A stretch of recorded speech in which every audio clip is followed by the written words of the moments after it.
Hi there, this is James Swanwick, and you're listening to the Alcohol-Free Lifestyle Podcast, where you learn how to take back control over alcohol and live a life of health, wealth, love, and happiness.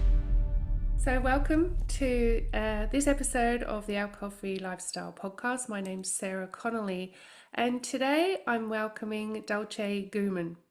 Daljit is a client of Alcohol-Free Lifestyle who just hit her 1 year alcohol-free anniversary. Congratulations, Daljit. Thank you so much, Sarah, Coach Sarah. So Daljit is 43 years old. She's a lawyer, attorney, criminal defense, family law, and immigration. And Daljit owns 3 law practices. She's also a mother of 3 little kids, the youngest being 5, I think. Almost And five. almost 5. She's married. She lives in Elk Grove, California. And like everything in life, Daljit is a high achiever. I know Daljit quite well, and just looking at her from the outside, looking in with all of these things that she has going on in her life, she's also committed herself to removing alcohol long term. So in this podcast today, we're going to explore with Daljit where she came from and the transition, the changes, the learnings that have got to her place that she is today, which is just over 12 months alcohol free. So welcome, Daljit, and thank you so much for joining us.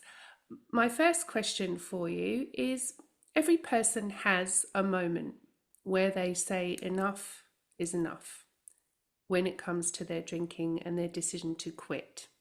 So I'm interested if you would share with our listeners today, what was your point of no return? How did it look for you? What was going on? Yes, thank you, Sarah. A pleasure to be here. My honor to be here. Well, look, I didn't start drinking till the legal age of 21.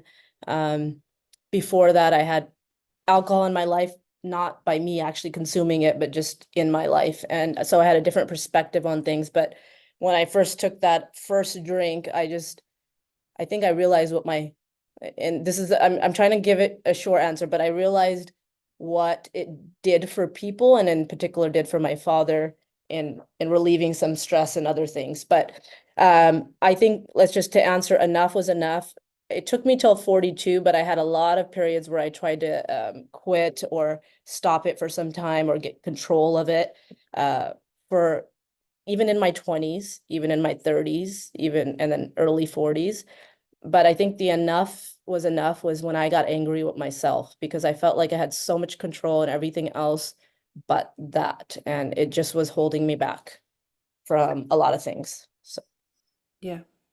And those previous attempts, because most people will share that on their journey, they don't just quit with the first go.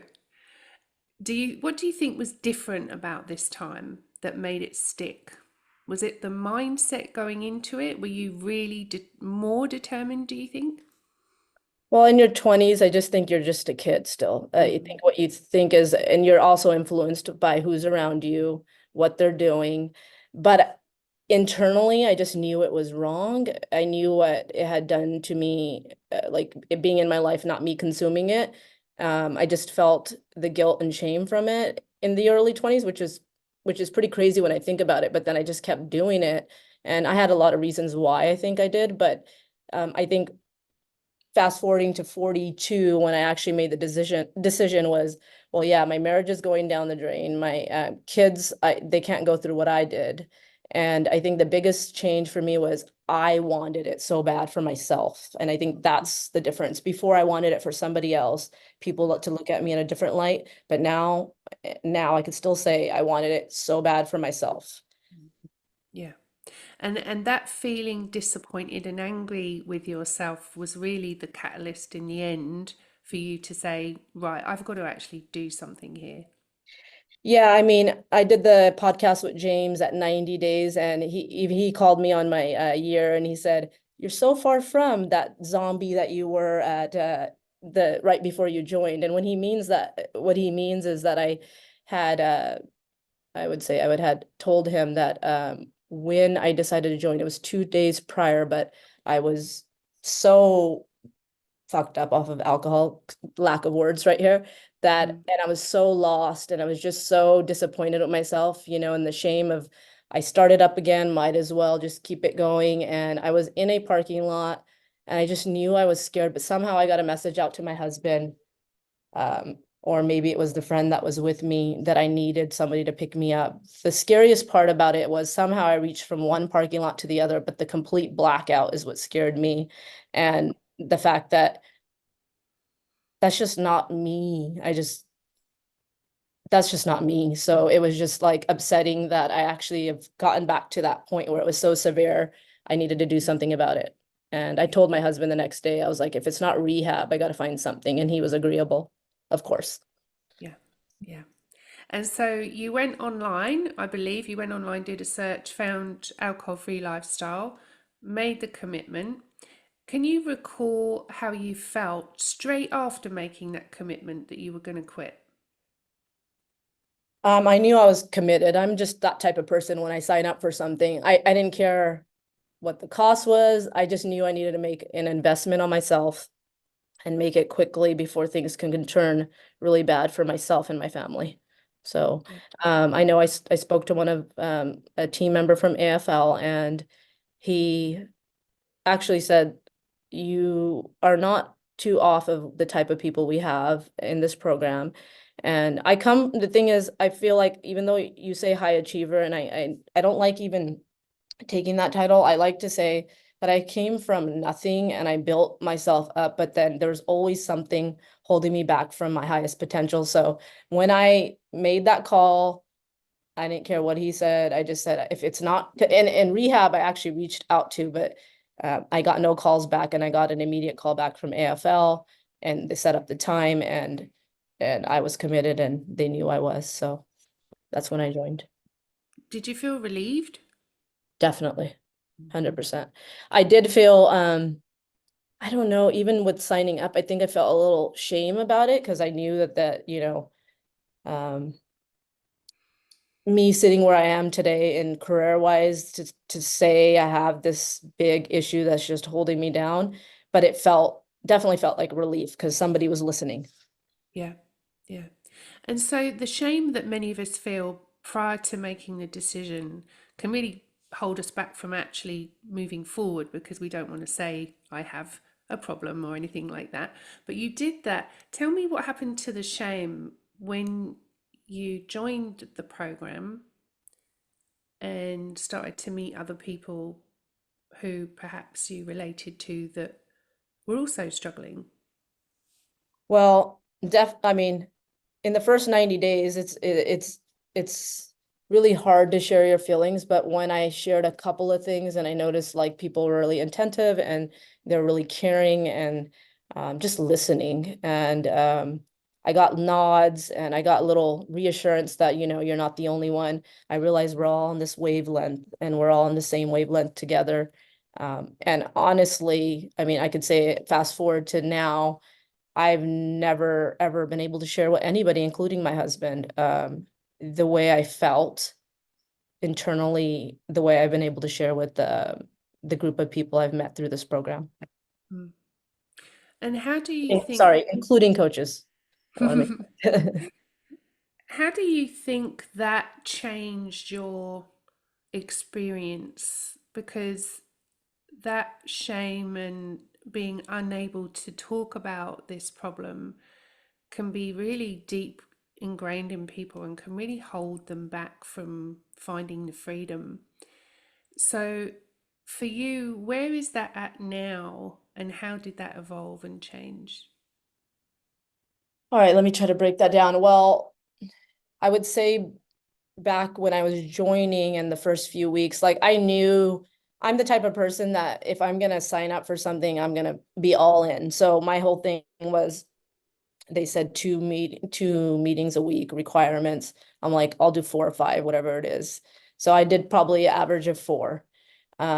These polos, that was a little resistance there, and that's like, and I had to explain this in the Project 90 call with James, was, it's where all of us that are in this program can just let out our feelings, and be able to not have any judgments. I think the biggest thing is like I grew up with you don't talk about a lot of things. You just keep it down and keep it secret. And even when you weren't doing anything wrong, you're just supposed to be so private. And just being able to release that was just in itself liberating. So, Mm. and I'm And sorry, I don't know if I got this half of your no, no, question. no, that's absolutely great.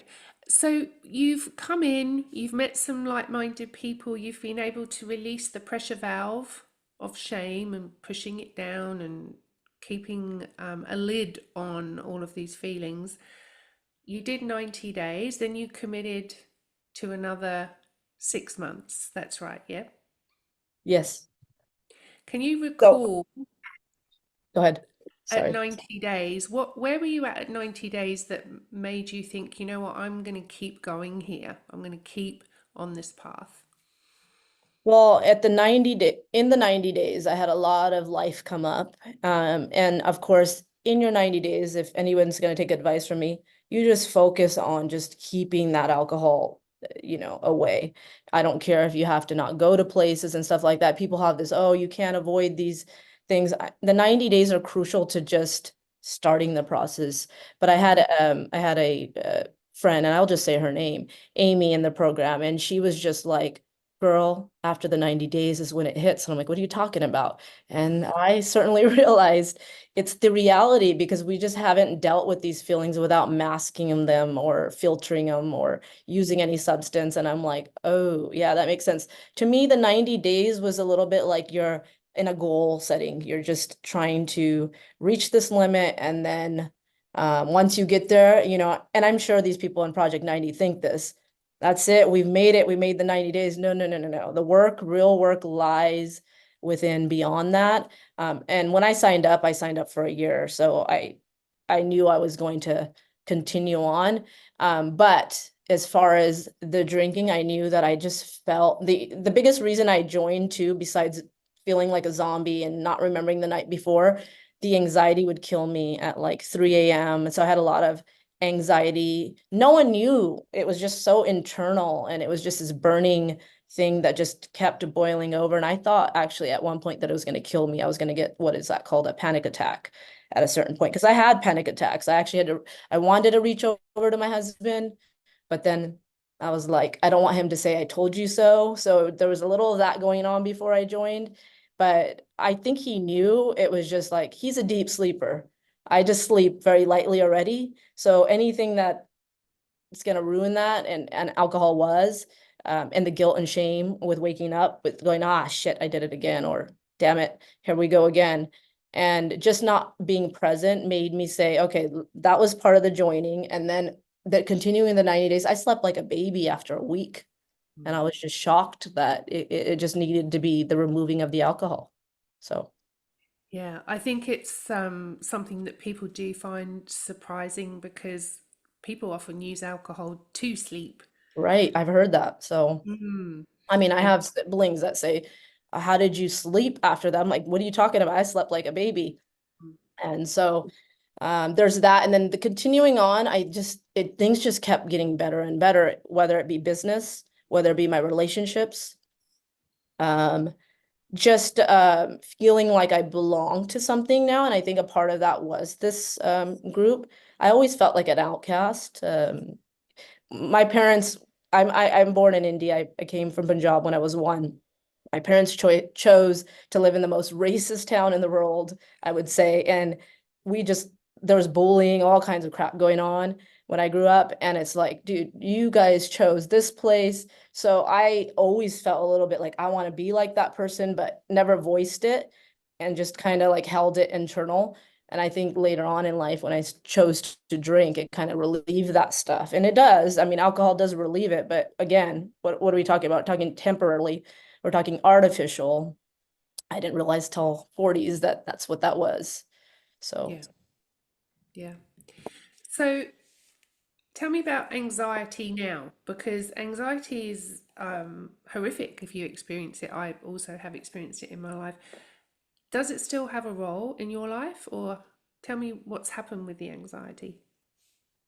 it definitely still has a role. Definitely, if I can give it a range where it was, if we're going through 1 to 10. I was above the, like, beyond 10 when I was drinking. I'll say I have my moments, like two or three, and it's usually worry about my children, worry about some project or deadline, but it's very brief and it lasts so short. And then it's just like breathe. And really, is it going to change if I do this, or is it going to change if I do this? No. So it's kind of like I think about my reaction. I kind of break it down like, yes, it's always going to be there, but it's certainly way lower than what I had going. And, I'm a year into this. I just think that it's only going to get better where it lessens. So, And do you think, looking back, that when you felt anxiety, your reaction, as opposed to the response, was to drink to try and release the anxiety? 100%. I mean, I probably shouldn't have chose law given like what I've been through as a child, that I chose law, but I actually wanted to be a police officer because like I used to think police officers were like my savior when I was younger, and I want to be like those badass cops, doing this thing. Now I cross-examine them. So totally opposite end of things. But Right. with law, you deal with especially family law, and the beauty of what I've gone through this program is I'm at a level now where I can choose what kind of cases and choose what area to just, and I'm slowly so getting out of family law. And I'm not saying that there has to be somebody to do that job, but you also got to, I can make the choice to say, all right, there's someone else out there to do this, not me anymore. It just hits too close to home, especially when children are involved, and people bickering and fighting. That just, and a lot of that did. I mean, I've only been practicing for about 7 years. I went into law later on. I was a paralegal before that, but getting into law and seeing what people fight over, and it's so exhausting, and you wanted to go get a drink afterwards. Now I just look at it as like, I'm not going to even put it on my plate right now. I don't have to. I don't need to. Yes, I mean, legal problem, people come to you with a legal problem, so it's going to be a problem, but it's so more manageable. I'm able to speak to them in a more calmer, uh, and my I would say I've always had good advice. I would just say it's a little bit more where it's like, is this going to make a difference? No. Is this going to make a difference? Yes. So I'm at a more even better logical state than I was before. So Mm. Yeah, it sounds like you're a lot more measured, not just with your clients, but also with yourself. Like when anxiety comes up, you're able to have that conversation of what's going to make a difference. And yes, usually, definitely. As so I always laugh. My friend, and when I did the podcast with James and at 90 days, I was with a certain person, and I was like, well, I won't say who that was. And it's the same guy now. And actually he's quit drinking for a bit. Well, he did, and he just had a little crash here after 90 days. Because I told him, I was like, you have to join some kind of community. You're just gonna give up at the end. And well, he had a good taste of the joy of missing out, but I think he's like now upset with himself, like, oh shoot, I broke it, whatever. Well, he said to me, shoot, what were we talking about before that? we were talking about managing and being measured Oh, about. okay. Yeah, he's like, in the beginning, even when you stop drinking, you still have some of those patterns, right? You're just automatic like response. And he's like, ooh, that lawyer is mad at you. And I was like, I know, I'm gonna write this nasty email back. And he goes, whoa, whoa, whoa. You so seem so calm about everything else. Why don't you wait it out? My newest thing is wait it out or don't even respond. Just be Sun Tzu.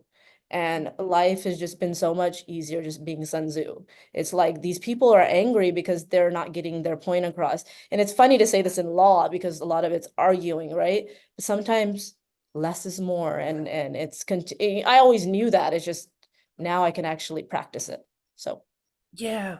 So I totally get what you're saying, because I think when you're drinking, you're so fueled. You're fueled by anxiety, you're fueled by um, the desire to make stuff different to what it actually is. And that comes across in everything, comes yeah. across in how we react to life. So it sounds to me like you've got very proficient at creating a pause between something that triggers you and how you respond, which is one of the most beautiful things that happens for people once they remove alcohol. So you've talked about anxiety, and then you kind of talked a little bit about business. Tell me, how has your experience with your work shifted from where you were to where you are now, 12 months on? Well, I did nothing in the first 90 days to like advertise, market, tell people, hey, I'm trying out this new area. I just had so many people just start approaching me. And I think it's the energy, especially, I think it started at 60 days is when I actually got like a call. Hey, we seen you in court. And this was in the Southern California area. We want to talk business, and I'm still with that firm today. It's 800 new clients in the first 90 days. And James knows that. And that was, that's in the immigration area. Since then, I never thought like, because they always say, oh, you practice in California, so you can only do California. But when you go to immigration in that area, I've been able to, and the best part is I love traveling. So I'm able to use business to travel. But as you know, I traveled to Australia, and that happened at like the 6 month level where I got a call, maybe a little after 6 months. Hey, we know you do this area, and we had heard about your work. And it's just like you're just doing what you're doing, and you're continuing to do it, and people are approaching you without even batting an eye. And it's exploded. And in fact, I just got a call. I woke up last night at 12:30 a.m. My time to do a call in Australia, Adelaide. So Adelaide, yeah. Adelaide, sorry. And it's from the Brisbane colleague or agent I have, and it's talking about business immigration. So we're about to explode there. But I never would have said, oh, I'm gonna get up at 12:30 to do a call, and this and that. And I got up, still was able to get up at 4:30 a.m. to do my gym session. So nothing is stopping me now. So that's the best part about it. And I'm not trying so hard either. I think I was trying so much harder when I was drinking, because I was trying to make up for what I didn't do, or what I think I didn't do, or what my family thinks I didn't do. There's just so much in your mind when you're drinking, and it just exacerbate what's the word? Exacerbates. Something like that. Yeah. Makes it worse. It makes it worse. Yeah. That big term. Okay. So We'll go with that. Yeah. Wow, that's extraordinary. And so anxiety's reduced, business has exploded, you're calmer, you're more centered, you're more focused, you're less attached and graspy, which is how I think we can be. We're kind of chasing after things when we're not present. Sounds like you're a lot more present. Tell me about relationships, family, kids, husband. How's that going? I'll start with my kids, and I think my kids are if I wasn't gonna do it for myself, I had always had wanted to do it for my children. I think the change actually, and we had that question earlier, is it's never, you have to want it for yourself for the long run. I don't think with my kid just saying it's for my kids, but actually want the want, and that was for me for sure. And obviously everything else after that. So kids is next. I told husband, you're always going to take the third seat on that. And he's a kid himself. So as I joked in my last podcast, I feel like I have a fourth kid sometimes. But everything's just way more lighter, beautiful. I mean, if our fights are over anything, sometimes I'm like, why are we fighting over this? And I'm so non-responsive on that. And then afterwards I come back and go, oh, I'm sorry. I think I said too much. It was about clutter or something like that. I'm like, okay, get over it. Clutter's gonna be, I have 3 practices and 3 kids, so no doubt. Yeah, Part of life. part of life. So definitely that. I'm more present, and I see my older daughter had so much anxiety. And I think it started when my dad passed away in 2017. She just didn't know what death was, and she saw how like the family reacted and how everybody was just in their own thing. And she was young. I think she's in first grade or second grade. I started getting calls where they were like, okay, she's freaking out. Can you come pick her up? She says, my mom's never going to come back. And I think she just had this thing like, death. That means, and she knew probably lightweight, like my mom drinks or whatever. She never said it. Never has, even still to this day, which is kind of crazy. She just said, I did ask her. She just recently, we can get into that later, but she says, or she doesn't even say anything. I could just feel that anxiety drop significantly in her, where she's not calling to check where I'm at every 5 seconds. She's not rushing out when I'm gonna go put the garbage out. Like, where did you go? And she did that quite often. Now she's 14. My middle daughter kind of has always been like following her, like copying whatever she's doing. She seems to be a little bit more like, yeah, this is life, right? And so she has her own personality. She's a Gemini. I say they all have their own personalities. And the little guy, he's just loving his life right now because he's got his sober mom, right? So I'm like, whatever you want to do, let's go. And I always wanted a boy, and he came, and so me and him have lots of fun. So children, and they're getting to travel with me. I take them on the business trips. I'm going to Hawaii next, which isn't a business trip, but I can make it a business trip if I really wanted it to. So Shh. yeah, so it's all right. Amazing. Husband, yeah, I think the only thing I dislike about husband in this situation is he, I felt like before it was like, yeah, the drinking was there. He knew that like something goes wrong is just because of your drinking, but I was handling everything so much, even though I was drinking. And that's the thing is, with him and I, we've had this thing where it's like, he said, no, I really say that you're harming, like he had a friend that passed away from alcoholism. He had like, he sees it, he just doesn't see what's going on internally. Cause like I call him the unicorn. He doesn't know why people need it or why people were using it. So he has this really different perspective on alcohol. You quit when you want to quit. You should have the willpower, all that stuff. But he didn't understand the deeper work. I think as time's gone on and me not having to say much, and he's actually drinking less too. I've seen him drink a lot less than he has been, but I never found it to be like a huge issue for him where it was the way it was for me. So I respect that, and I see it, and I like that he, even though he doesn't acknowledge that I haven't drank in a year, that he's actually like so much calmer himself, like not worried about where I went, what I did, got the kids, that kind of stuff, you know. Yeah, yeah. I think a lot of what you're sharing is the concept of the show don't tell. So, often when we quit alcohol, people feel the need to perhaps talk about it all the time and tell people and make a big deal. But actually, it sounds to me like what you've done is you've just been the change in your actions as opposed to going and enforcing it on other people. It's just that show that you're changing, don't tell. And it kind of happens naturally through osmosis.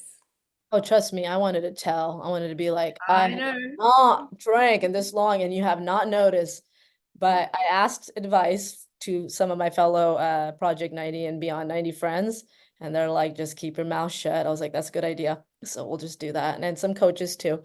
So the thing is um I like that I normally I used to be like, all right, no, I'm gonna say something. But the fact that I took the clear mind and clarity to say, okay, does it make sense for me to say something? Or why isn't he acknowledging it? Who cares? You're just doing this for you now. So Yeah. that part Fantastic. is nice. Absolutely. The need not to chase after validation. Exactly. Very good. Is it time to give your liver a break?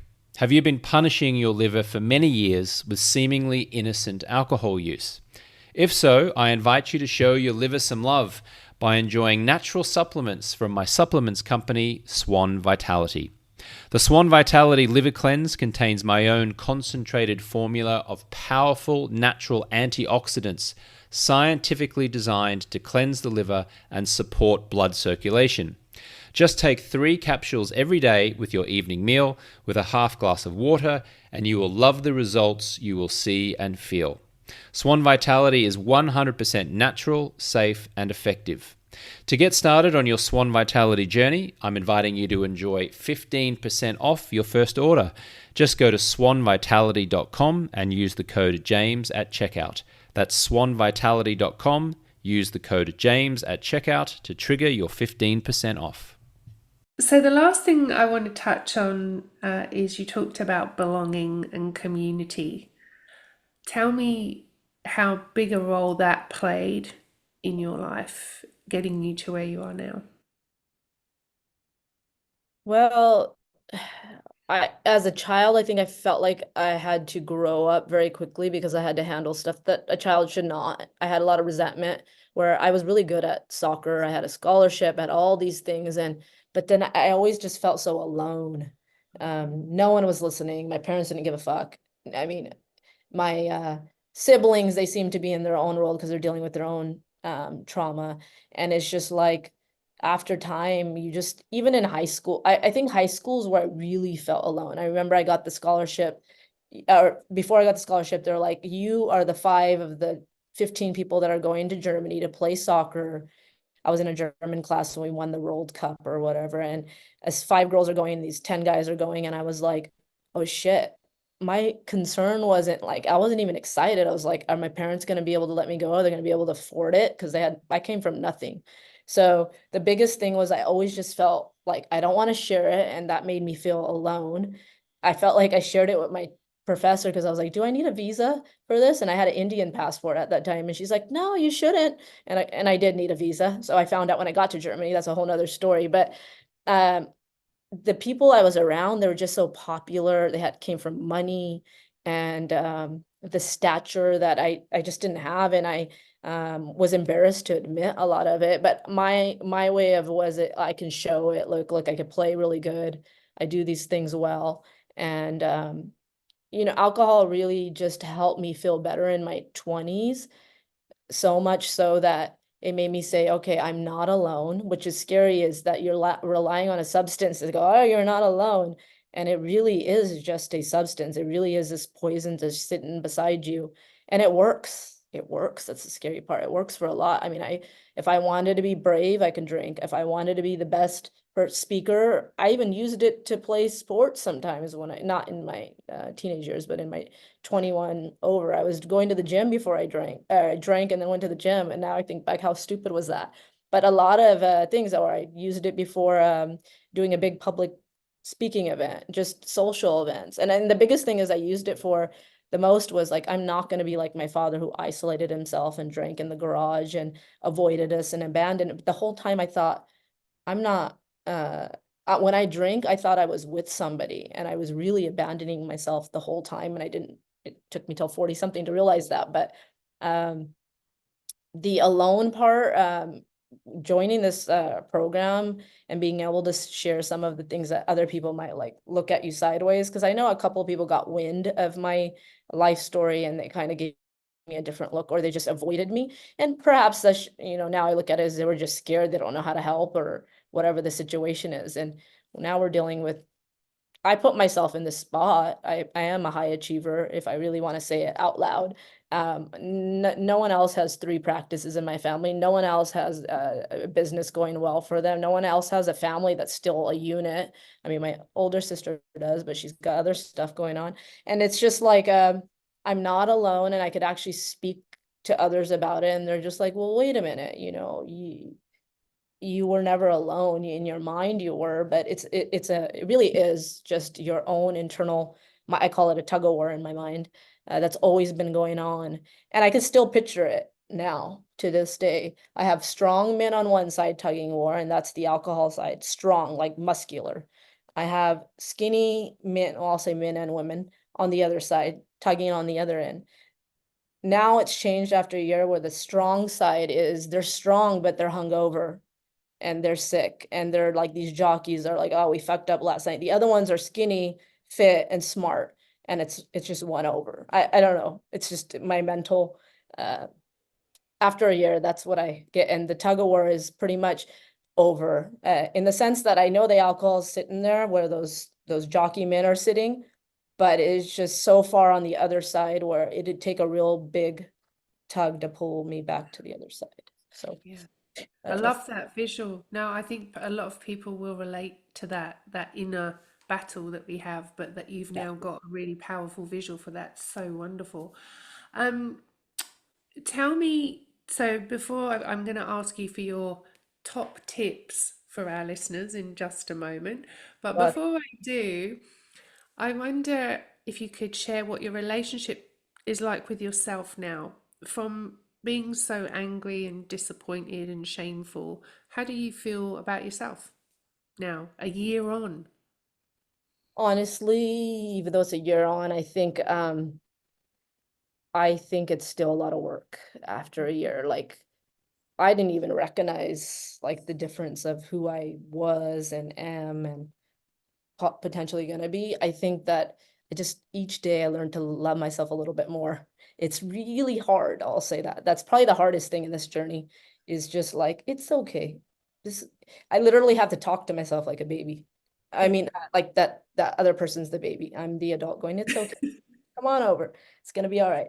Yeah. And a lot of it's just because I was just so shut down and tried other things, and it just that sense of belonging wasn't there. And now it's just like, what are you so afraid of? Like all this has been good. Everything's been energy and business and your family, and everybody's just looking at you. I mean, I feel like I was always looked at for help, but now I'm really looked at as a role model, not just help, but it's like, okay, I want to do that. I want to try that. So, um, I'm trying to, as Sam Smith's song, love yourself a little bit more. Was it Love Yeah. Me More? Yeah. And I Love think that. it takes, I think it's going to keep taking work, though. That's the thing. I don't think that ever is going to be an end result. Like you just, I think that it's gonna, I think it's gonna get better over time, but it's always gonna be a work in progress, sorry. Yeah, but you know what I love about that is the difference between the work in progress now isn't quitting alcohol, it's in cultivating more self-love. And that's a key distinction that I think is so powerful because the focus is on gaining something more beautiful and nourishing and nurturing as opposed to trying to run away from something dark and something debilitating. It's beautiful. I agree. I mean, I was reading back on my 6 months, what I wrote, and was like, oh my God, what did I write? But, and then my letter to alcohol, which was a couple of projects we got through this program, through you coaches. I mean, the value we used to place on alcohol, and it just the thing is, and that's the thing is, if we're going to go into tips, I'll wait for that. Actually, we'll go ahead. Well, let's go straight into it. So, um, imagining the reality is there are people listening to this who are perhaps before even making a decision to quit and just considering it, and perhaps they're in pain, perhaps they're confused. We've already got a few people listening that are maybe a bit further down the path. So, what would your tips be, firstly, for our first group, people that are listening that are just in pain and struggling? I love that you break it down like that because that's how I break it down in my head. It's stages. I mean, just like life is, so is the journey. And look, in the first 90 days, there's so many times you want to give up. You're gonna feel like you're a one-man army. It's lonely. Even if you have the group, it just feels so lonely. You have everybody around you going, "Oh, you can't just have one. It's not a celebration." Especially the field I work in. It's like you lose, you drink. You win, you drink. You know, that's their thing. Is the thing is though, you have to want it so bad for yourself. That's the only way. And in those 90 days, think if you can give it those 90 days for yourself, you will your ROI will be exponential. It'll be beyond. And when I say ROI, you return on your investment, your gains are gonna be way far beyond than you can even imagine. So don't think about in the 90 days, don't think about when's 90 day gonna come up.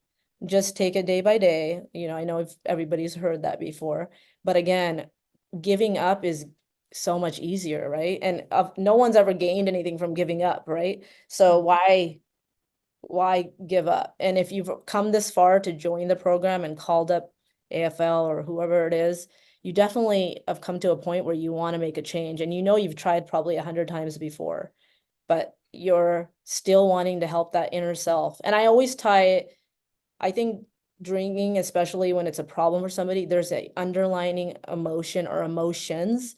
And a lot of people will say, no, no, it's just because, I got addicted to it, over time, I just got used to having it for stress. No, there's some underlining stuff. You're not going to know that in the 90 days. Focus on the 90 days of not giving up. And if you start to feel lonely, lean in, stop isolating yourself. So definitely lean in. Um, the more you do, it will kind of ease up things, and it's fleeting. I just feel like it lasts for a bit, And then it'll be like, okay, oh yeah, that wasn't so bad. But it would have been so much worse if you just easily gave up. And you're not, no one in this program that's joined, do not believe is it, you say they're high achievers. I do not believe they're the type of people that give up. So they're definitely here for a reason, for the Yeah. long run. So that's the first 90 days. After that, just get ready and buckle up and learn how to deal with your emotions without using substance. And don't worry about that. Uncover those emotions. It kind of feels beautiful to uncover those emotions because you're just like, wait a minute, I never knew I felt this way about myself, or I never knew, well, I knew this shit happened to me, but I never knew that I actually had been drinking to protect myself from or avoid those feelings or escape those feelings. And a lot of us tend to go, yeah, we've been through this shit, so we deserve to have a drink or we deserve to cover it up. Or, well, how long is that going to last? It's very artificial. It's very temporary. And so in the next 6 months, focus on the beauty of uncovering that.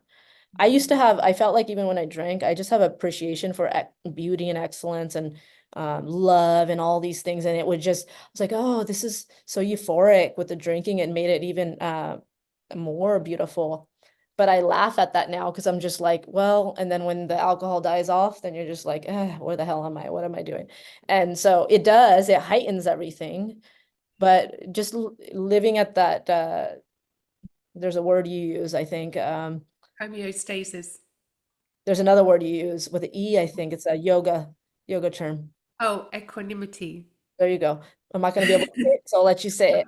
Living at that state in the 6 months has been beautiful, and wanting to continue to be at that in every situation, because you'll not expect beauty coming at you and you're like, oh my goodness, and I'm really feeling it to be Yeah. awake for it. So I don't know. It's a long answer to your question. No, but I love that you used the word awake, because when you talk about where you were, you or James used the word zombie, which is like the opposite of being awake. And now you're awake, and with that awakeness comes beauty, presence, joy, passion, freedom in full color, as opposed to, like you talked about, the fake Artificial, yeah. illusion. It's an illusion that we're getting these things when we're drinking. What an extraordinary transformation in just 12 months. Yeah. So, I'm last question. looking forward to the next 12 months, see what happens. So this is my next question.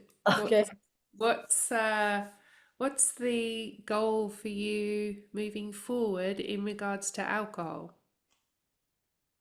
With alcohol, there's no question in my mind that it's just not part of my life. There's no value to it. And I continue to want to grow because I have that thirst for life that I didn't have before. And I Hmm. would say each day I'm like, okay, what? I know this about myself, which is great too. You'll start learning stuff about yourself. I can't get bored. I don't like dull moments.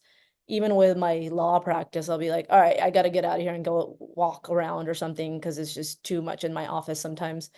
And being awareness is your superpower. I agree 100%. And I know we heard that from our coaches many times. And then my thing is sometimes I'm just being now and things are coming to me, even things I don't expect, but I can't get bored. So everybody knows in this program that's been along with me, at 90 days, I bought myself a drop top car. And I just love going 160 plus down the road with it, which is dangerous. That's fine. I love my thrills still, but they're real and I'm awake while I'm doing them. I just bought myself a vintage cafe racer motorcycle. Husband doesn't know yet. He will find out soon. Not now. And I tested that out a bit, but I was a little because it's a old school bike, so it's a little bit where you have to work out the gear system. He's gonna find out soon. Yeah, you're right. But either that or if I die driving, like, or riding a little fast, who knows. But the point is I'll be done. I'll die awake. So anyway, I'm going off to a tangent there. And I think the thing is like the biggest transformation I've had is that I feel like I'm unstoppable. If I want to do something, there's no doubt in my mind. Before I used to have that, no one knew that doubt was there on the outside because I always be smiling, but now inside I know there's no doubt. If I want to pick up and forget law today and go do another business, I feel like I'd just do fine. So that, and then my kids getting to experience life the way they should as a kid, and I didn't, is, sorry, get emotional a little bit on that. But I don't want to spoil them, because that's that's how you learn, right? Things don't come easy, and they don't, and they never will. But if you're alcohol free, they might come a little easier. So Well, I just want to thank you for like 45 minutes of really powerful wisdom, and really just another story that is just so extraordinary, from where you were to where you are now in just 12 months. From zombie to unstoppable, from somebody that was angry and disappointed in yourself to someone who's each day trying to love yourself a little bit more. The relationships that you're having, the success that you're having through just being instead of doing, is inspirational. So I really want to thank you for joining us today. I know that you've been super generous with your time, and that there's a lot of other things you could be doing, like screeching down the highway in your fast car.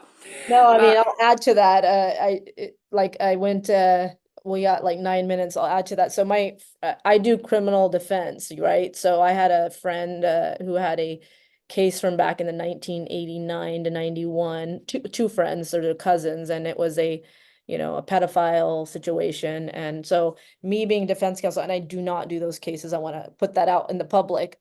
I find them, even if there's an innocent person in something like that, I still just, it's not something that I can manage to, in my head, to think it's okay to defend something like that, even if the person's innocent. I just wouldn't have that capacity to do it in my mind.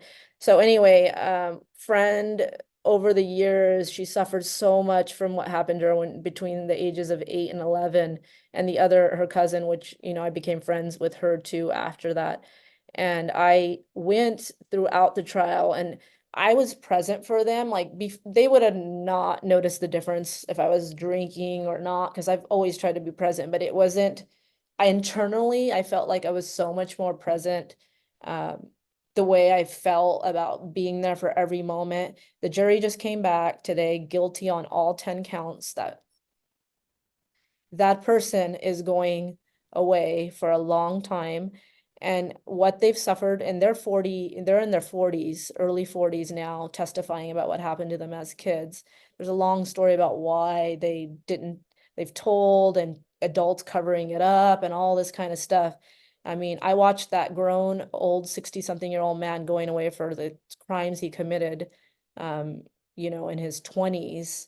But justice was served, and I just felt so, oh my God, at peace of watching that. Like, I cried for them, but, normally my reaction would have been like, yeah, fucker, you're going down, or something like that. But I cried, and I watched him just break down in court of, I have to actually deal with the reality of what I've done before, and we all will. Um, you know, so anyway, on that sad note, it was just nice it was nice being there, and they couldn't be there themselves. These victims couldn't, because I have one in Chicago, one friend, and the other one was out of the state. And the other one, frankly, she's just like, I don't want to be there because I'm worried that it's going to come back, in favor of him. And then I don't know what I would do. And, these two kids were traumatized by two people, a grandfather and an uncle in family relations. But the fact that the grandfather died without justice being served enraged them to bring the case up. And that's in short. But the fact that justice was served on the one that's still living, and the rest of his life is going to be, dealing with the consequences. And it was beautiful to witness it, even though, I mean, it's sad in all ends, but at the same time, it was beautiful to witness it for my friends. So. yeah, yeah. And like you said, I mean, maybe they didn't notice the difference with your experience of that, but you certainly have. And Oh, I certainly have. And it feels so much better to be awake for these kind of moments. And that's the thing. I think everybody in our society and culture, especially ones that still, oh, we need to celebrate when we drink, we need to celebrate when it's a sad moment. You're not feeling. That's the thing. You're numbing. And so you're really not feeling what the real feeling is. And the real feeling can be a number of different things. We have so many emotions in our body. Let them be. And otherwise, you're not living. So.